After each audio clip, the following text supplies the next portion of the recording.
Say good afternoon. Thank you guys for joining us.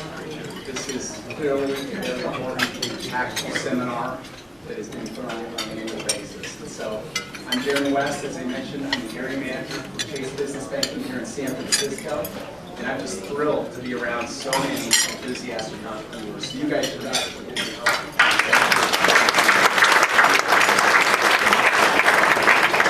You guys should find a lot of comfort in knowing that you're surrounded by business leaders, community leaders, political leaders that clearly recognize the important role that small businesses play in our communities.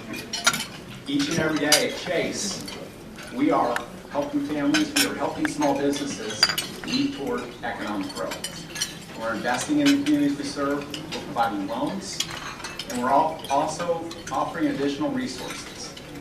And one of those outlets is partnering with great organizations like the BEDC. So I want to thank the BEDC, of course, for organizing, and thank all of the partner organizations who showed up today, dedicated their time and their resources, because again, we all clearly understand the importance of this. So one more round.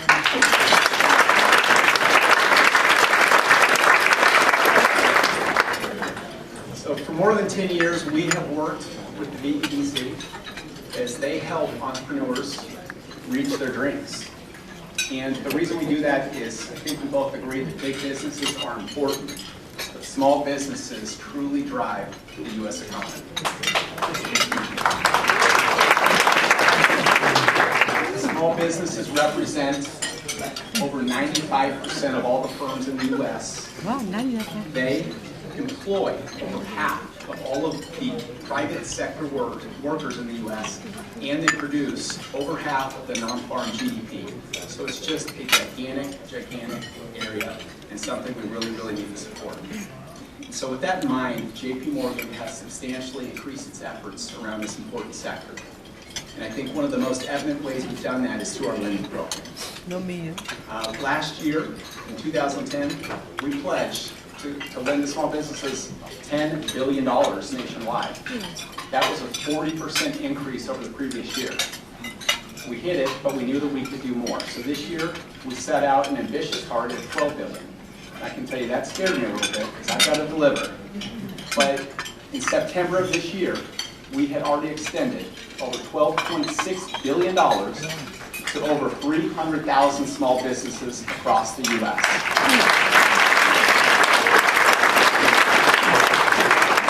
71% year-over-year increase. And as a result, we are again the SBA's #1 lender in the nation. But more importantly for me, here in California, we are now for the first time the #1 SBA lender by needs in California. Very proud. You know, I think we're successful in that because we've got a lot of great employees who are driven to help. But I also think we've tried to think of other ways where we can really deliver on this. And one of those, for instance, was a loan for hire program. We incented our borrowers that if they expanded and hired new employees, we would lower the interest rates on their loans because that would drive less unemployment. We also, when the SBA exhausted their fee waivers for their programs, we thought we could pick up some of the slack. And so earlier this year, we picked up to $10,000 per loan transaction for qualified SBA loans. Okay? Additionally, we've been partnering with Google, and we partner with the founders of Travelocity to try and help our small business owners learn more and leverage the internet. We want them to be able to increase their presence on the web and create new sales channels. We think those are great ways to continue to try and bring growth. Okay?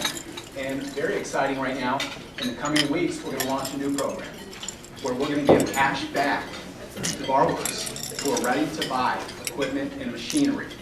Because we know that there's pent-up demand and there's businesses sitting on the sideline. We want to lend them the money. We're going to give them cash to do it because if they do it, they're going to buy those goods from other U.S. firms and it's going to contribute to more growth.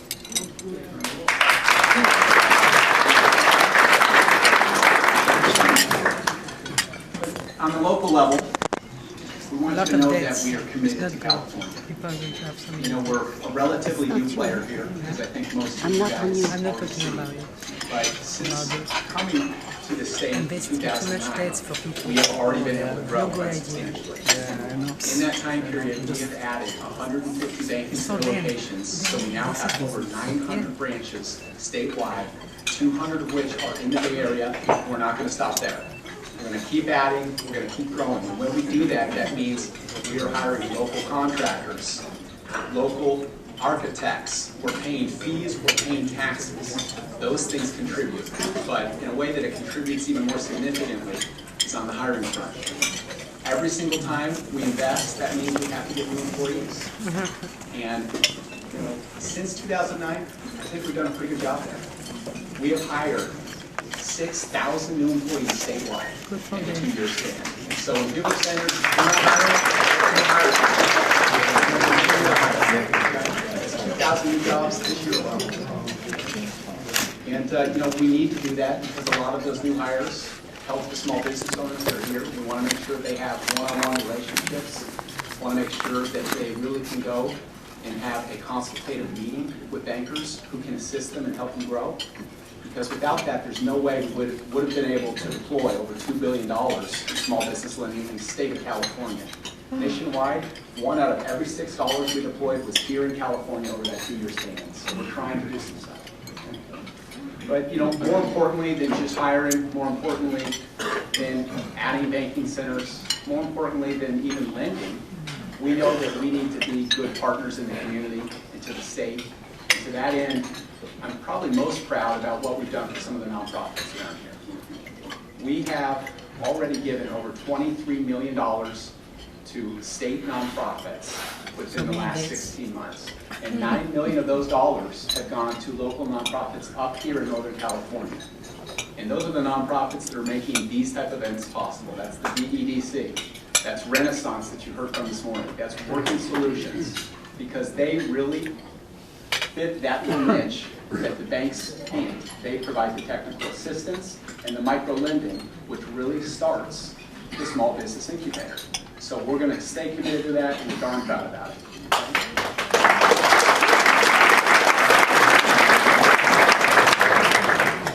So I think you guys can see that I'm proud of our efforts, and I hope I've given you a clearer picture of what Chase is doing here in California. We are very, very excited with the momentum and growth that we've already created, and want to make sure that we continue to do more.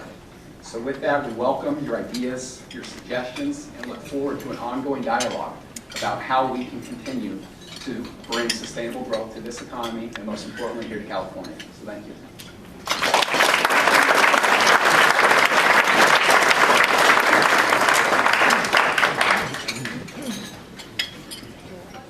With them. They are the leading source for business assistance and technical assistance to businesses looking to start and grow. And we have found a special place and a special partnership with the Small Business Development Center here at the City College of San Francisco. And with that, Al Dixon with the SBDC.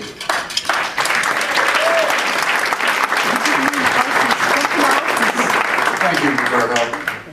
Under the leadership of Roberto and execution of Cynthia and the entire BDC staff, these folks know who they are, what they want to do, and they get it done. So I am proud to be a partner with BDC in this event. Thank you. SBDC program, we're part of City College of San Francisco. We're part of the School of Business. But we are funded by the U.S. Small Business Administration. We are one of the key programs that the SBA offers. The other program and a good partnership that we have here in San Francisco is SCORE. It used to be called the Service Corps of Retired Executives. Now, not all of them are retired, so they call themselves SCORE, the nation's business counselors. And there are SCORE people here in the room. Will they please stand up? Our clients, and I'm going to use a 4-letter word here, our clients get them free of charge. And in fact, several of our consultants are here, along with my assistant director, and I'd like to have everyone stand up at the FBDC table. And we also have Bob Lee over the rear, and Gabriella Sapp is my assistant director, and she has done such a great job for us. And the job that we do is to provide that free professional consulting.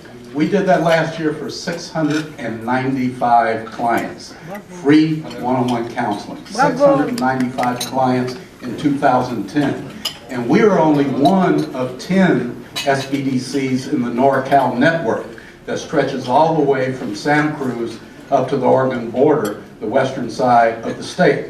And there are 37 SBDCs in the state of California, all utilizing that same model to efficiently and effectively deliver professional consulting to small business owners. Now, we also teach classes. It's Dane, not Dan. That's okay. You can call me what you want, or you can call me Chef. That's fine too. It's an honor to be here today, though, and to speak in front of all of you. Al, I told you it was going to be tough to follow you because you're very focused, and I'm just going to give you, some insight into my personal experience with the whole process that I went through in getting involved in searching for funding for a business, which can be really daunting. For 4 years, I worked right next to this building. Roberto mentioned this is the third year that you've had this seminar here. If I had only known when, back a couple of years ago that this was happening next door, I would have been here each seminar learning more, because it is very daunting these days to start out a business when you don't have enough money of your own. When we moved here from Massachusetts in 2007, we sold our restaurant there. We kept every cent that we sold it for, and we came here with a dream of opening our own place. But this is San Francisco, and opening a restaurant here doesn't cost $100,000. $100,000 is basically your opening inventory, your flatware, your alcohol, anything that you want. You really cannot go into business this day and age without having the proper capital financing behind you.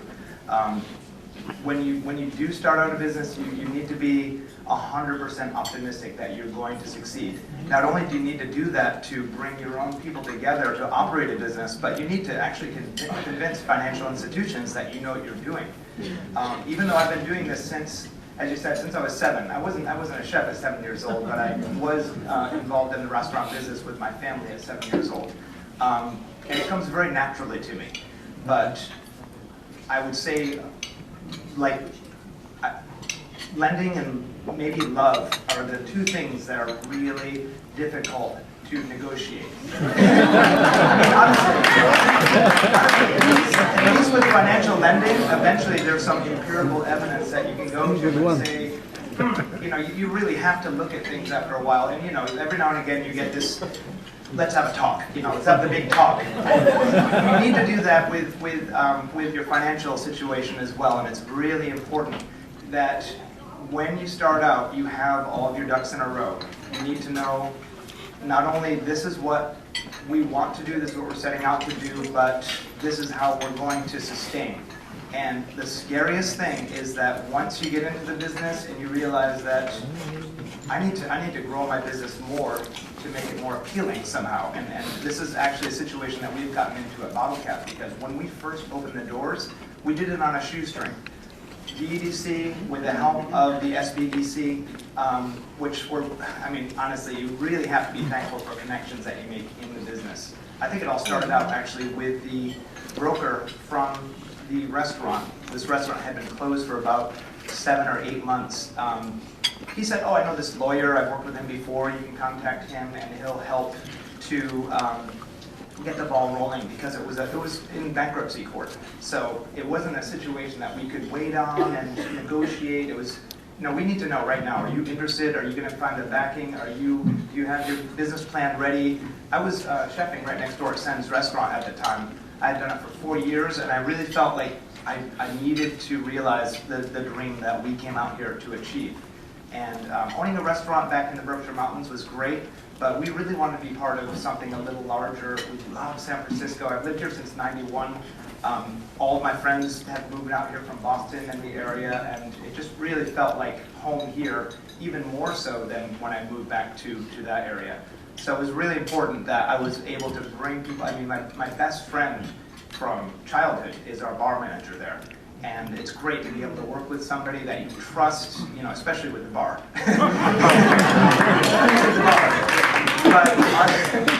But it's so important that you make these connections happen. So it went from the broker of the restaurant putting me in contact with a lawyer who, even though he may have been a little more expensive than some of the lawyers, I could have shopped around and probably gotten a bargain lawyer. This guy was able to go with me to the landlord and convince them that I was the right person. After that came through, he introduced me to some accountants over in Oakland. And they were great. I mean, one of them used to be a restaurant owner, wrote a book on owning restaurants, spent a lot of time, even before getting paid. They said, we want to help you, if you'll take our company on to help your company, then we'll help you get your things together for that. So it was really great to be able to suddenly feel like, okay, it's not just my wife and myself and my best friend, it's a network of people that are coming together to make this happen. So, at that, this paper's falling, I can move it. Anyway, at that time, they had suggested to me of making all these phone calls of lending sources. Now, my lawyer actually had mentioned to me at the time when we were meeting with the landlord, which is actually the first time that I met with the lawyer, he mentioned to me that, well, we could get, financial backing from other lenders and silent partners and such. And when I really looked at the numbers of someone that you didn't know that was going to back your company and the whole back end of them investing in you, and suddenly, even after you pay them off, they're still earning on your company. I really didn't feel like that was the way that I wanted to go, or we wanted to go, my wife and myself, because I felt like we wanted to be able to really embody this restaurant. We felt like it was a great deal. It was in a historic building, which is just a charm in North Beach. It's amazing that we actually were able to get into that space. And I just felt like, we're going to work it. We're going to be this restaurant.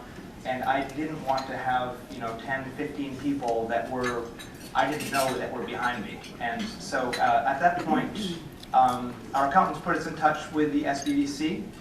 We also had another lender that was a possibility. So it's always good to have a couple of people that are considering you as lending money to you, so that you can really see what are the difference in rates, what are the difference in the borrowing structure. But I really felt like, in the end, with the SBDC, I felt like they really took our project to heart, and that they were the ones calling me sometimes saying, look, this is something you should move on. The VEDC is looking to help small businesses in the Bay Area. You're just coming up here recently to kind of give an infusion of finances into this area, and of course, there was no time to wait. We had already put a deposit down in the business. We needed that backing, and we needed to be able to prove to them that we were worthy of their backing. And so, talking about free services, Merrill Gilbert came over immediately, and I said, look, I've got to go up to the restaurant. I've got to get a new floor laid down. We've got issues in other areas. And she sat down on my laptop, and she said, okay, I'm going to help you get your business plan together for free. I was like, my goodness, okay. So I'll be up there if you need me. So she kind of helped set up a structure of the business plan. And it's funny, when I come from much more of a blue-collar background, where you just feel, no matter what, I can just do this. This is the business that I do, so why do I have to have a business plan? Well, the business plan is really the skeleton of your business that you don't just need to start out. You need it 3 months down the road, 6 months down the road. You need to look at it in a year and really say that, okay, how is this different from when I first started out? And I have to say that things are actually very different than we thought, because when I worked here for 4 years, my wife was working at the Opera. She was an operations manager there. Up until actually a couple of weeks ago, she was an operations manager for Cortina Catering at the Opera. And actually, one of the reasons we got this business together is that we wanted to work together again. We hadn't even had one day off in 4 years together. So, regardless, that was a big talk one day. So anyway, what I was saying was that it was so important to have somebody watching our back as we did the physical labor of getting the restaurant space ready to open to the public. And it was really difficult. We wanted to do it as quickly as possible. That's not always the smartest thing to do. You don't want to just say, okay, hey, we're open. We've got the same, we had a lot of problems there with the Washington Square Bar and Grill, as any of you that have been there before, was almost 90% burgundy. Burgundy carpets, burgundy banquettes, burgundy walls, burgundy facade. There was artwork all over the place, and it was a beloved restaurant that we've had hundreds of people come through there going, oh, they get a little teared up when they come in thinking of all the great times that they had in there. But it was really important for us that we go into the restaurant and make it our own, and not just try to carry on a tradition that we didn't really have anything to do with. We had been to the restaurant when it was its past incarnation, but we really felt like it was our chance to kind of go away from the museum feel that it had. I mean, honestly, people were upset with us when we changed things in there, but what I would say is, would you rather have this place remain a museum that you could peer in the windows and see, the past in? The landlord certainly didn't want that, and so we're still right now in the process of building our business. We opened in July. We had a great opening. A couple months later, still going strong, and then suddenly we had a dip in business. This is where having the proper financing comes into place, because of course you're ready to take on the world. A couple months into the business, you might be a little tired because you just took on the world. Then, when the bottom falls out, and you're suddenly, all those people that came to your restaurant are going to the next new place, which in San Francisco, there's always a next new place every day, I think. Suddenly, you're worried for not just the business, not yourself, not paying your own rent, but for your employees. You brought all of these people into your world because you said that we're going to be amazing and we want you here. You really, and you feel very protective over what you create, because in the financial world, you don't want to be part of something, of a failure. And, in the restaurant business, there is a large percentage of failures in the first year. And I've heard that from a million people. Luckily, I have not been in that grouping. But it's still, if you are underfinanced, you come up against a rough month, suddenly you get behind on your bills or something, that is really scary. So having additional support backing behind you is really important, because then you can just go, okay, we're in a situation right now where we're still building. We need to be proactive. We need to get the word out of who we are.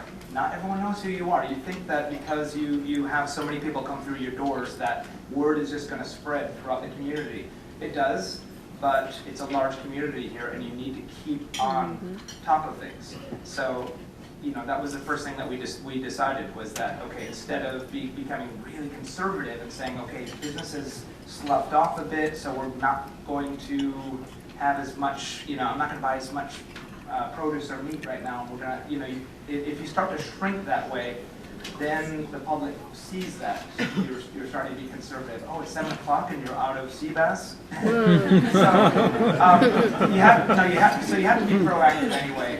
One of the things that we decided to do, and I also wanted to mention that with the SBDC, that Susie Beeler has been a great help as well. She's a pro at what she does in the PR world, and she came to our rescue several times, helped us kind of, there are things that you don't necessarily want to do. One of them is tweet. I don't know how many of you out there tweet, but it's apparently really important that it's important that you say, like, that I should be up here right now saying that tonight we have on the menu this, and get it out to all my people. And I feel like cooking, most of the time, or I feel like making my restaurant a clean place that I'm proud of. I don't feel like being on my computer all the time and trying to tell everybody what we're doing there. I feel like they should trust when they come in that we know what we're doing. The trust is actually something that develops over time. Not everybody, as I say, not everyone knows who you are or what you do until there's this significant buzz around what you're doing. So that was another way in which we spent some money. We got a bar promoter in there. The Washington Square Bar and Grill was always a destination for bar, entertainment. As far as I heard, not such a food destination for the most part. I always heard there was, decent food there, but everyone came there for the entertainment and the bar scene that was there. So as soon as we got a little help in that area, suddenly we're back in business. The past month has been great. We got someone out there that, I had a lot of choices as far as what I wanted to do for PR, but I've got someone out there that is bringing events to us. We had a big neighborhood party. We had a band come in and play that night. Everyone had a great time. We had, we have several parties actually lined up over the next 3 months already. And it just makes a big difference, Once you actually are able to do what you're meant to do, then it feels right. Suddenly, if you're standing around worried that, do I have too many people on right now because there's not enough business, everything feels wrong after that. And you can't expect that you're going to get that consistency in business right away. It's something that you do need to build. North Beach, I have to say, out of all the neighborhoods that I'm in, North Beach is a little bit tougher than any other neighborhood because, and I don't mean any offense if anyone here lives in North Beach and has come to us and said this, but they will come and tell you that your lights are too bright, or they're too dim, or you shouldn't be serving this, or you can have your menu. There are several organizations in North Beach that are competing against each other for really defining North Beach. And I didn't really spend enough time going around to the different restaurants and experiencing them to really get 100% feel for the neighborhood before we started business there. Although we do live 4 blocks away from the actual restaurant in that neighborhood. So there's really no shortage of opinion of what we should be doing. but we do what we do because we've been doing it. My wife and I we met at Bruno's back in '95 when the place reopened after being closed. It was another closed restaurant that had gone downhill, reopened, and had a great jazz scene there. It was really an amazing place to work. And my best friend, who is our bar manager now, he was also a bartender there. My sous chef right now was the sous chef that took over after I left there. So, we're looking to achieve our vision there. We want this restaurant to be that type of a place where you can go in there and you can have a great experience on a number of levels. But this all takes, investment on our part. I have stoves in there that don't work properly. 7 o'clock at night, why is the pilot going out on the stove? People want their food hot and ready. So I'm getting a new stove. It's just that I have to be proactive and set the restaurant up for success down the road. And these are things that you just can't wait on. And if you are watching your bank account go down, down, down, and worrying about it, that doesn't help at all. So that's going to be 2 weeks now. I'm going to have my new stove there. But in the meantime, the food that we do serve there is amazing. I'm not trying to promote the restaurant. But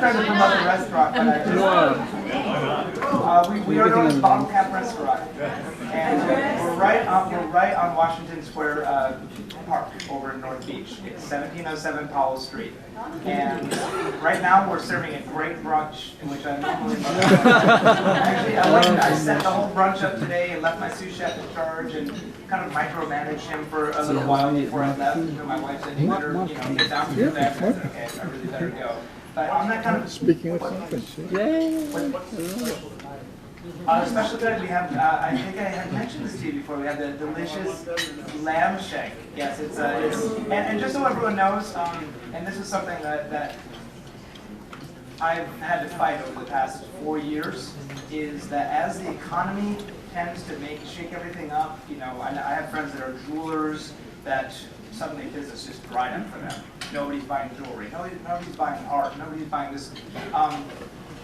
Dining is actually a casualty oftentimes, especially people feel like, oh, I've got cooking shows and I've got Trader Joe's and I can make something at home.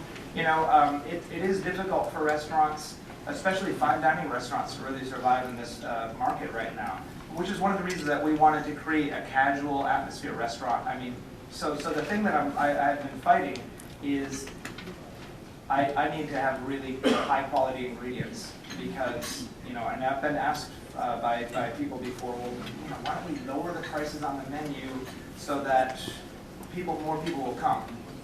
But in order to do that, there's no way around lowering the quality sometimes. And I won't do that. But I mean, the truth is that the menu prices that we do have at the restaurant are low. And it's all organic. I take that back. Hold on. Almost all organic. I think there was one thing last week that wasn't organic, that about maybe onions. But anyway, regardless, it is something that's really important to me. And I don't write it all over my menu that we're organic this and Coleman Ranch that, and it's just something that people have learned as they come into the restaurant. And I don't know how many people have read The Omnivore's Dilemma or have kept up on that type of writing, but it is something really very important to me to be part of this chain that, you've just got to support these people that are making a difference in this country. And, there is a backside to it that, we cannot produce 100% organic food in this country for all of the school systems and institutions, and there is a huge demand on the supply of food in this country. But we're a small neighborhood restaurant. I mean, small being 100 seats. But wherever anyone can make a difference, they really should. And it's all about stewardship as far as I'm concerned. And that's something that goes far beyond just organic farming and such. I feel like stewardship is something that I try to teach my employees every single day. If food comes in the back door and I get a bill for it, and at the bottom it says $478, you are now responsible for that food. So it's not about just bringing it in and throwing it in the walk-in and doing whatever with it. It's about making 100% use of that food and treating it with respect. And and this is, honestly, I can't say that someone here wouldn't be offended by me saying that you should finish everything on your plate. Yes. I understand that. I was brought up to finish everything on my plate. Me every too. time I took a plate. But it is one of those situations that I do feel is really important, that you pay respect to the food that you're bringing into your circle. That this is something that I'm buying, and it's my responsibility to make sure it tastes good and it's cooked properly. But I see a lot of waste out there sometimes. And 12 years ago, I didn't see recycle bins in kitchens. I didn't see the green, the blue, the black. Now these days, it feels like even any kind of waste that you might create at least goes back into the world the way it's supposed to, for the most part. And I'm really happy to see that we're in that arena at this point, because it's really important to me as well. So I mean, there's really no end in the restaurant business for reflection on the way that this world operates, and it takes 100% engagement every day. It's a very personal business. When people come to a restaurant, it's not about the chef necessarily. It's about, this is my time. I'm coming here. I'm going to eat, and eating is a very personal issue. If you have to wait half an hour for something, my wife happens to be someone that might, complain if something's taking too long, because people are hungry, she says, and she gets that. She runs in front of the house, and she understands people are hungry. They come in, and they need something soon, and as soon as they get some food, okay, now then they can enjoy the rest of their experience. So on a case-by-case basis, it is a really challenging business. You have to wear several hats in the restaurant business. You're working generally opposite schedules of other people. There are a lot of people working in the 9 to 5 world. I'm working in the 8 to midnight world, which you're basically the provider of an experience which is very personalized. It's the entertainment industry. My best friend who's a bartender, he's on stage every single night that he's there. People want to feel like there's really a reason to be at the establishment. And I just want to say that through the support that we've had and being able to get through these difficult times right now, I feel so incredibly thankful that the VEDC has been there for us. The SBDC, the support there, which we'll be asking for more soon, I'm sure, has been there for us. And just be thankful for all the networks that you create when you're doing business. The people that are in your network are going to take care of you as you take care of them. Which, you know, if you don't pay your produce bill, you're going to see that right away, that these people aren't going to want to take care of you anymore if you don't take care of them. But just don't forego getting help from others around. A lot of people have great advice out there and put you in touch with great people, and I just feel very fortunate that we were put in touch with the people that we have been, so I appreciate that very much. Thank you all for your time.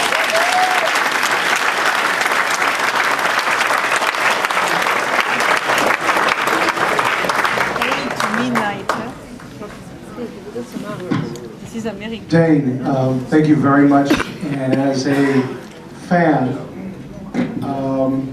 of Bottle Cap, I've been there. I encourage you all to please check it out. The food's incredible, the price point's perfect, and the wine's very good. Thank you.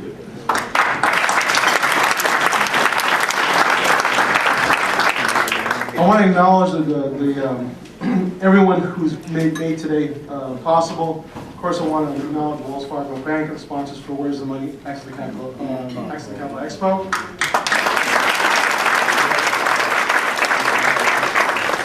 Our lunch sponsor and the supporter of the Chase Small Business California Loan Program, JP Morgan Chase.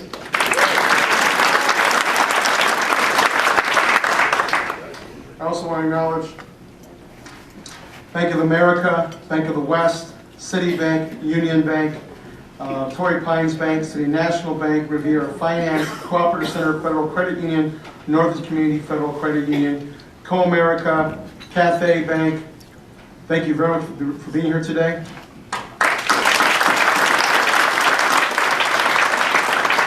Of course, our leading partners, Renaissance Entrepreneurship Center, and the Small Business Development Center at the City College of San Francisco.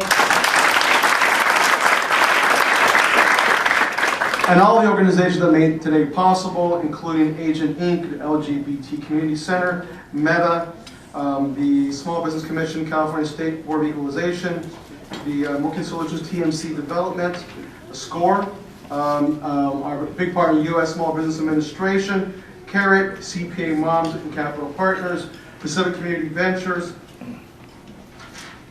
Thank you very much.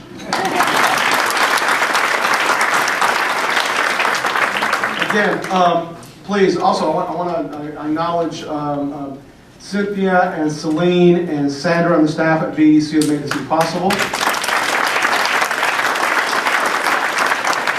And I ask all the VDC staff in the room, FDC, credit union staff, please stand up.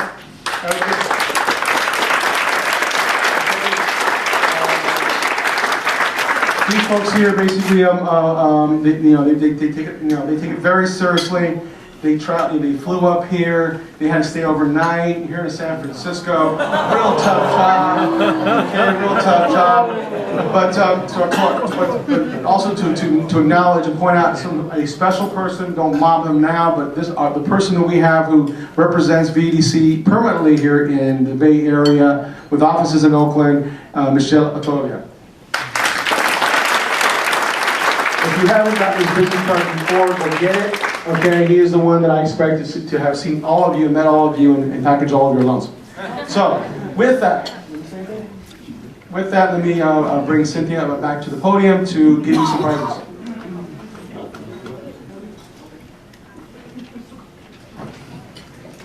I know, the moment you've all been waiting for. Okay. Oh, you're quick. Oh, no. I said no vendors. Here, and I won't call your name. Save you the embarrassment. Cameo Clark from Habitat for Humanity. I should probably tell you what the prize is, huh? Oh, winner must be present. Is he here? No? Oh, I know you guys are really sad that he's not here.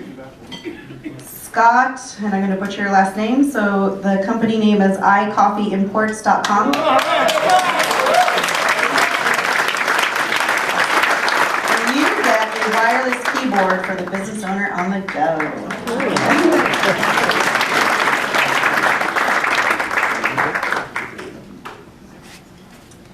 then, where's the prize?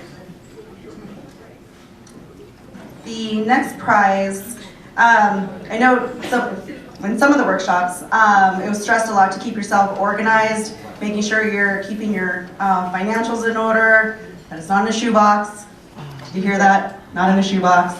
So we have a label maker to make sure all your files are in order, and the rest are your financials. So this goes to Lauren Hackrow, Marketing and Promotions. Winner must be present. Okay.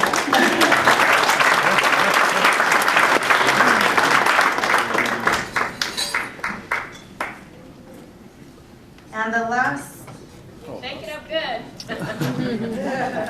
The last one is a phone for your business, home business, office business. And this goes to Doug Bend. He's a startup and small business attorney here in San Francisco. Winner must be present. No? How about Joseph Wong from Double Team? Yay!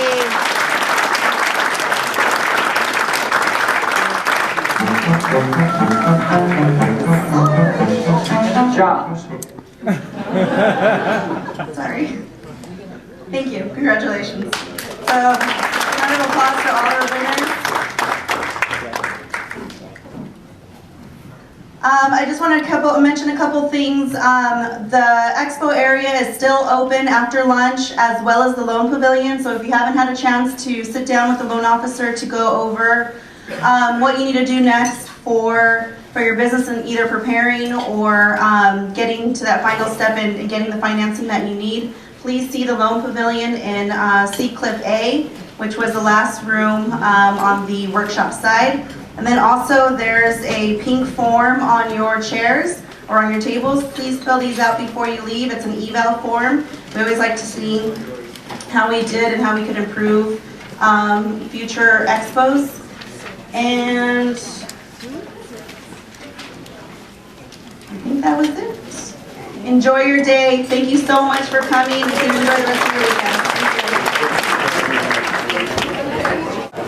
Thank you.